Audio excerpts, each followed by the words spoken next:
the Misfits, 3 people who got thrown into the supernatural world of the Order and everything that surrounds it forcefully. They were normal humans beforehand. They became bounty hunters and actually resent the Order for who they are. Don't quit doing what you're doing, 'cause you're different. I know people say that you're a misfit, but that's the thing I like about you. Don't listen to all the craziness that they be spitting. You know better than to try to fit in. That's the thing I like about you. That's the thing I like about you. The Misfits, Chapter 3. Demons and Beautiful Skin. I woke up in a panic, sweat dripping down my forehead, between my cleavage, and onto the shade stone itself. I stood up and I walked over into the bathroom and round the cold tap to splash water on my face. I then got dressed and gazed at myself in the mirror. "Alright, Sophia, let's kick some ass today," I muttered to myself. I grabbed my jacket and bag. I then walked out of the apartment and saw the 2 boys walking out of theirs. "I guess I'll see you boys tonight," I said with a weak smile. Then we all walked our separate directions. I walked out of the car park, then I got a text. I pulled out my phone and checked it, and it was the address of my next target. I recognized the address. It was a charity organization for the homeless. My text also said it was someone that could be possessed, so I'd have to be careful. Personally, I did not want to fight in a huge room full of normal people. I zipped up my jacket, hiding the stone that was bedded in my chest. The black and purple stone shimmered in the sunlight. I made my way to the charity's building, an old warehouse re-established into a home for the homeless. I walked in and I scanned the area quickly. The room was filled with people. Lost, empty people. I walked around until a black-skinned woman walked over to me and got my attention. "Can I help you, sweetheart?" the woman asked me. "Oh, sorry, I muttered, not knowing exactly what to say. "I think I know why you're here," the woman said. She then took my hand and led me into a small office. She then let go of me, pulled down her shirt over her shoulder, revealing a thick purple and green veins rippling through her shoulder. "Something's inside of me," the woman cried out. I walked up to her and analyzed the situation. "Did you come into contact with something demonic?" I asked her. "The only thing I came into contact with was that weird cat with blood-colored eyes," she explained. "Did it bite you?" I asked. She looked at me with wide eyes and an open mouth. "Yes. How did you know that?" she gasped.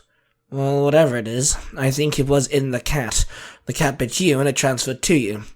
It would find you more delicious," I explained to her. "Oh my God," the woman cried out. "First of all, what's your name?" I asked her. "Rebecca," she replied. "Rebecca, nice to meet you. I'm Sophia. Now, second of all, I need you to take your top off," I told her. She looked at me confused, but she did remove her shirt and stood there rather uncomfortably just in her bra, using her arms to cover herself. I could not help but notice her amazing figure. Her skin was chocolate brown and rather smooth. "Thirdly, you cannot repeat what you see here today," I told her with a raised eyebrow. She nodded her head slowly and with a confused look on her face. I unzipped my jacket and revealed the shade stone. Rebecca looked at the stone in shock and awe. I held both my hands up in front of the stone, and my eyes shimmered and turned all black. "By the power of the shade, I call upon Slytherin, the snake of the shade dimension," I bellowed. The stone started glowing, and energy exploded out of it, and then, from the burst of energy, a snake slithered out. The silver and purple snake slithered across the floor and circled the poor woman. "He won't hurt you, hon, don't worry. He's loyal to me. I just need him to bite you a little bit," I told Rebecca. "You what?" Rebecca barked. "His venom burns demons. He bites you with a low dose of his venom. It won't hurt you, but it'll make the demon rather uncomfortable. uncomfortable enough to leave your body, I told her.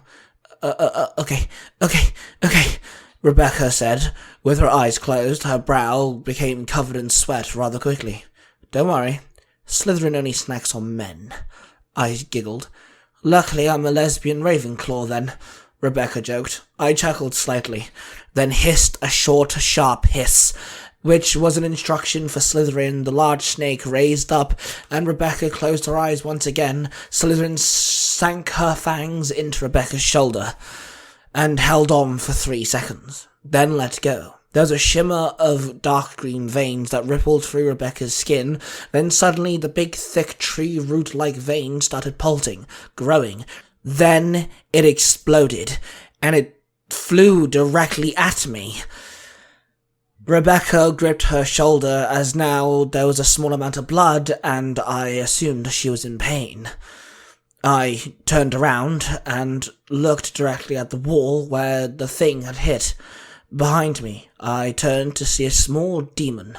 It was tiny, no bigger than 12 inches. It stood there growling at me. "Oh, blow me, short stuff," I muttered. Then the demon bolted off at great speeds. It bolted through the door, leaving a small hole in it. "Damn it, stay here," I snapped. Then I held out my hands, and Slytherin dived right at me. The stone glowed again and absorbed the snake. Then I bolted out of the office and into the room full of homeless people. I scanned the room, but I could not see the demon. I saw the fire alarm on the wall, and it gave me an idea. I slammed my elbow into the alarm, triggering it. It rang and echoed throughout the large room, and everyone started scurrying out of their beds and chairs and scurried away. I watched as every man and woman without a home fought their way out of the door. The slower ones started glowing a bright red, and suddenly their souls left their bodies. Their bodies aged 50 years in a matter of a second, becoming old grey husks. The souls began absorbing into the 12-inch demon, which I saw standing on a table. 3 souls entered the demon, and then it grew and became the size of a 5-foot human adult. "Why waste your time on the sleeping inside of someone when you can steal souls that quickly?" I barked with confusion. "The body is warm. The sound of heartbeat is soothing. And I love taking my time with my meals," the demon replied. "Oh, it speaks," I growled. I then noticed the whole room was empty. I once again held out my hands in front of the shade stone, and my eyes once again turned all black. By the power of the shade, I call upon the Lunar Sky family, the wolf pack of the shade dimension, I bellowed. Then the stone started glowing, and several beings bolted out of the energy emanating from the stone. The beings formed into several wolves, all black and white with purple eyes. "Kill!" I ordered. The wolves all ran at the demon, who swung its arm, smacking 2 of my wolves back. Then another wolf jumped up and dug its teeth into the demon's neck.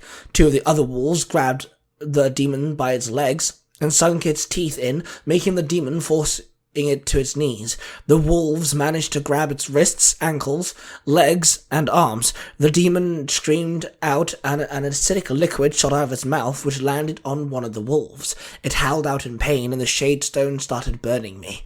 I felt the pain in my chest, my lungs, and my throat. The rest of the wolves all grabbed a piece of the demon and pulled all at once, ripping the demon apart. The demon stopped making its painful screams. The body parts went limp. I leaned against the wall with a sigh of relief. My body lacked energy now due to me summoning 2 of the shade beings, one after the other. One of the wolves walked up to me and nudged my hand. I smiled at the beast and stroked its head. Then the shade stone started glowing. I took a deep breath, and the wolf pack dispersed into energy and was absorbed into the shade stone once more. Then Rebecca burst out of the office and saw the limbs of the dead demon sprawled across the floor. The 3 husks of people I would have assumed she would have known pretty well, laying on the floor as well. And then there was me, leant against the wall.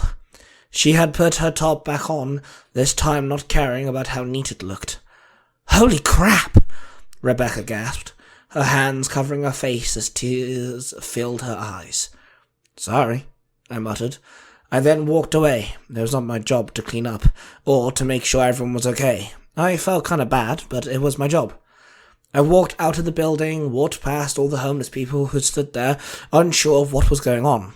They were either expecting, hoping, or dreading for the building to be caught ablaze. I walked home, my mind not filled with thought, nor was it empty. I was numb. I then stopped suddenly in my tracks. Rebecca came to mind. She was easily older than me, but I saw her eyes, her black hair, her smooth skin. I wanted to kiss her, to remove her clothes, but I shook my head. I knew I had a job, and that job restricted me for having a dating life. This fierce woman that I call myself would have to be restrained to nothing but a working woman. I headed home and forgot about Rebecca. This podcast is a production of the Three Ranger Bros Studios, in association with Zio to Hero, the podcast.